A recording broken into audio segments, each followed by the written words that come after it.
नवंबर का महीना खत्म होने में अब बस थोड़े ही दिन बाकी हैं। पहाड़ों में बर्फबारी का मौसम चल रहा है और जम्मू कश्मीर से लेकर हिमाचल प्रदेश में वादियां बर्फ से सफेद दिखाई दे रही हैं। वहीं पर विदेशों में भी बर्फबारी देखने को मिल रही है। रिपोर्ट देखिए।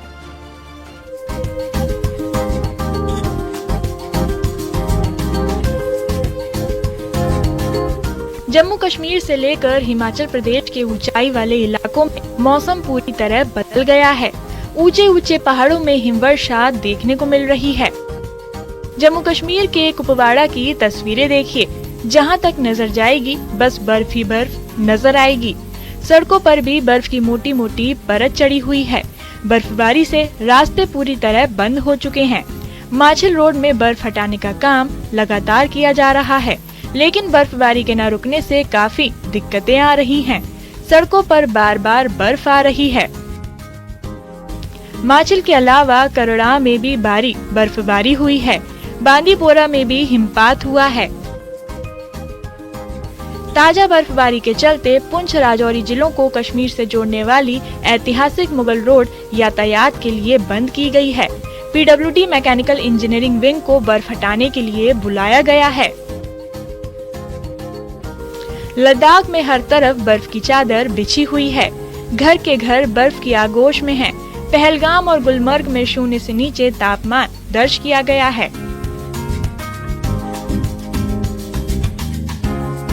सोनमर्ग का भी यही हाल है। लगातार बर्फबारी हो रही है, जिससे पारा तेजी से गिरा है। सोनमर्ग और गुलमर्ग के ऊपरी इलाकों में हल्की बर्फबारी हुई।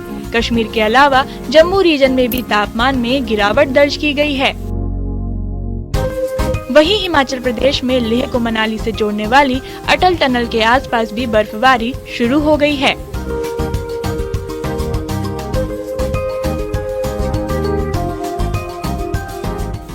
देश ही नहीं, विदेशों से भी बर्फबारी की तस्वीरें सामने आई हैं। ब्रिटेन में हर तरफ बर्फ है। सड़क, घर, गाड़ियों पर बर्फ की परत चढ़ी हुई है। स्नो कटर मशीन से बर्फ हटाने का काम किया जा रहा है। फ्रांस में भी जबरदस्त हिमपात देखने को मिला है।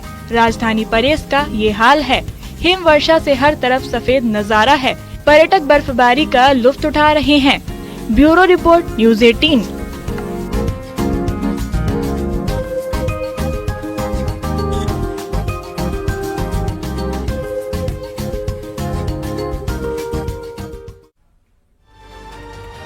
आगरा में एक शख्स ने ईमानदारी की मिसाल पेश की। उसे एटीएम के अंदर लाखों रुपए का बंडल मिला, लेकिन उसने लौटा दिया। रिपोर्ट देखिए।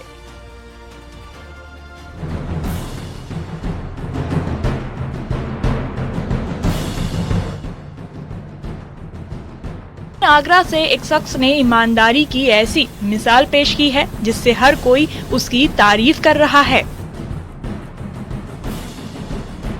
उसे 5 लाख कैश मिला था, जो उसे बिना मेहनत किए मिल रहा था, लेकिन नोटों का बंडल देखकर भी वो लालच में नहीं आया। शमशाबाद रोड चमरौली के रहने वाले दाऊद दयाल आगरा विकास प्राधिकरण में कॉन्ट्रैक्ट कर्मचारी के तौर पर काम करते हैं।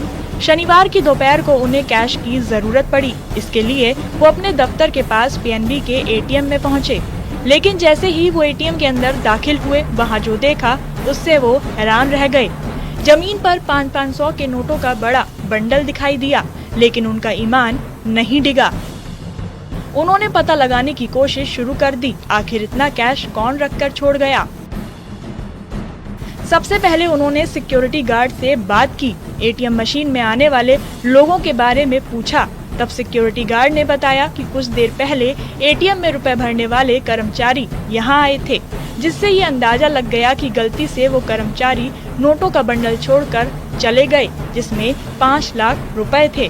उन्होंने बिना देरी किए प्राधिकरण के अधिकारियों को ये सूचना दे दी। बैंक से भी संपर्क किया गया। इसके बाद नोटों का बंडल बैंक को सौंप दिया गया। आगरा से न्यूज़ 18 के लिए कामिर कुरैशी की रिपोर्ट।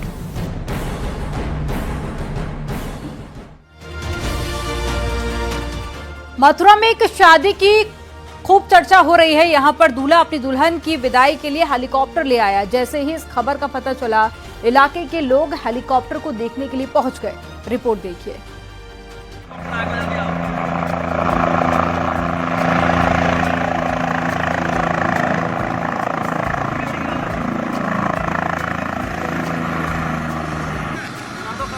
हेलीकॉप्टर आया, दूल्हा दुल्हन को लाया।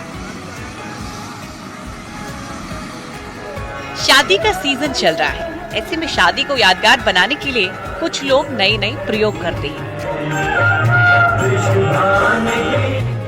मथुरा में एक शादी की चर्चा खूब हो रही है, क्योंकि दूल्हे ने अपनी दुल्हन की विदाई हेलीकॉप्टर से कराई। मार्च क्षेत्र के पानी गांव का ये मामला है, जहां मैरिज होम में शादी समारोह धूमधाम से हुआ। बारातियों के लिए भरपूर इंतजाम किए गए थे।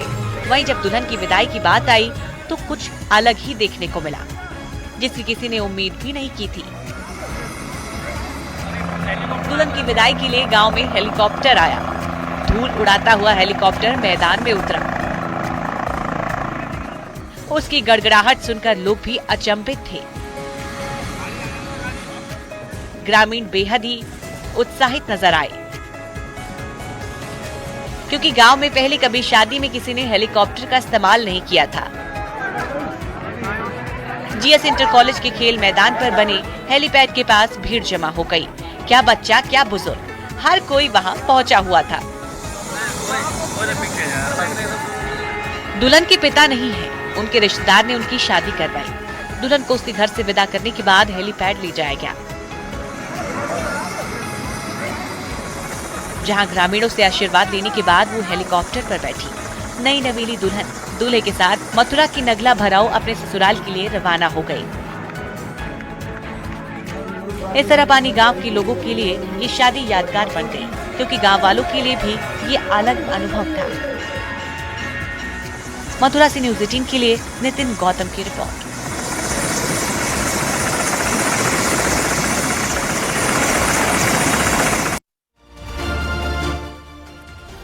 ग्रेटर नोएडा में किसान पिता ने अपनी बेटी को हेलीकॉप्टर से विदा किया और बेटी के मायके से ससुराल की दूरी केवल 14 किलोमीटर थी और इसके लिए दुल्हन के पिता ने करीब 8 लाख रुपए खर्च किए।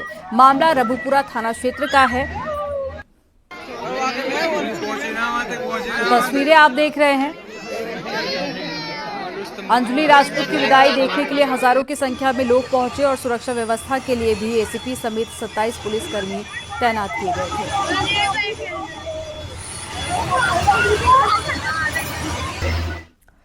बुलंदशहर में अफ्रीका से बारात लेकर पहुंचा दूल्हा चर्चा का विषय बना हुआ है। पूरे हिंदू रीति रिवाजों से उसका विवाह संपन्न हुआ और दुल्हन को डोली में विदा किया गया।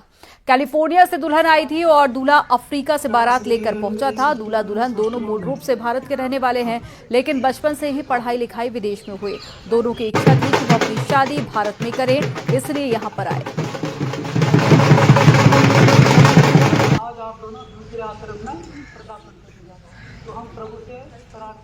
हम पूरी बारात लेके आए हैं अफ्रीका से, सृष्टि को लेने बीटा गांव से। 12 डिफरेंट कंट्री से आए हैं और हमने शादी इंडिया में ही करनी थी, क्योंकि इंडिया हमारी भारत माँ है। हम उसको बहुत स्पेशल मानते हैं। मेरे पेरेंट्स भी यहाँ से ही हैं, दिल्ली से, और हम पूरा शोर शाम करके आए हैं और आज हमारी रिसेप्शन चल रही है। भारत चीन के बीच में कुछ सालों में सीमा पर तनाव देखने को मिला है और इस तनाव को कम करने में काफी कामयाबी भी मिली है, लेकिन डैम चौक के रहने वाले एक शख्स की मुश्किलें इन दिनों सभी कमियां देखी जा रही हैं और साथ ही जो मुश्किलें हैं वो कम होने का नाम नहीं ले रही हैं। क्या है ये पूरा मामला, आपको रिपोर्ट के जरिए दिखाते हैं।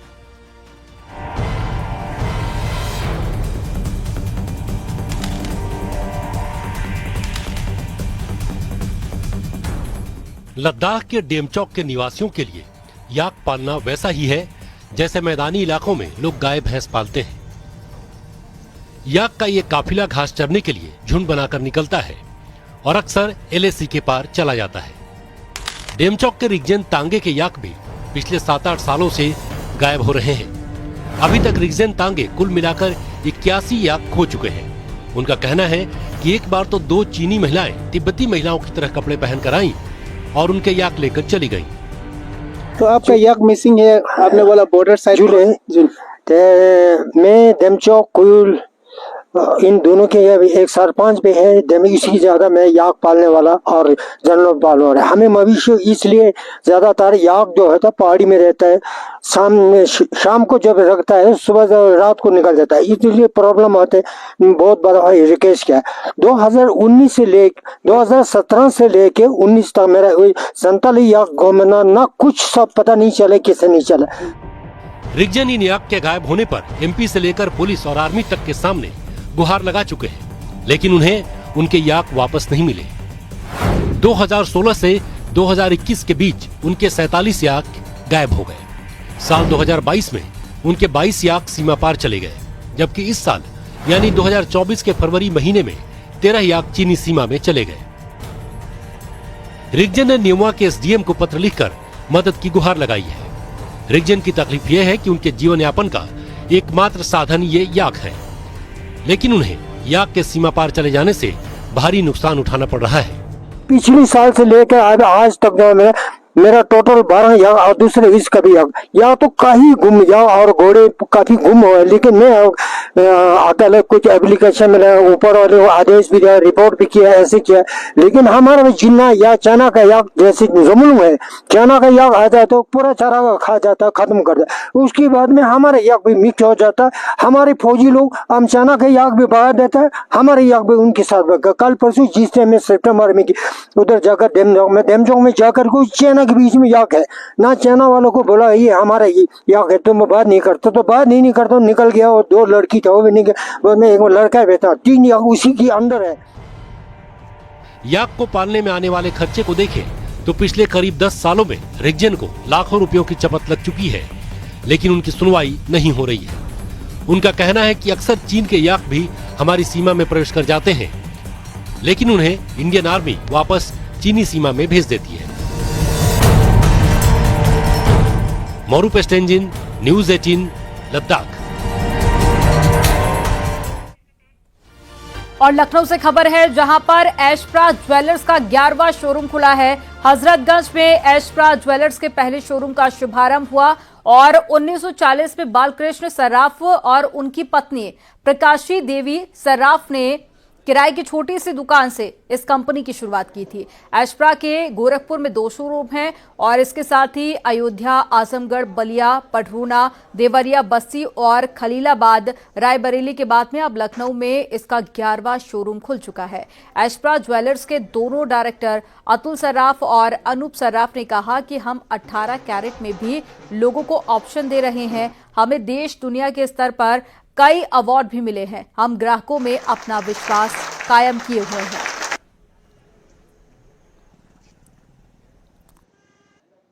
लखनऊ जैसे शायद अलग है, गोरखपुर का अलग है, या छोटे शहरों में जहाँ हमारा और भी प्रेजेंस है वहाँ टेस्ट अलग है।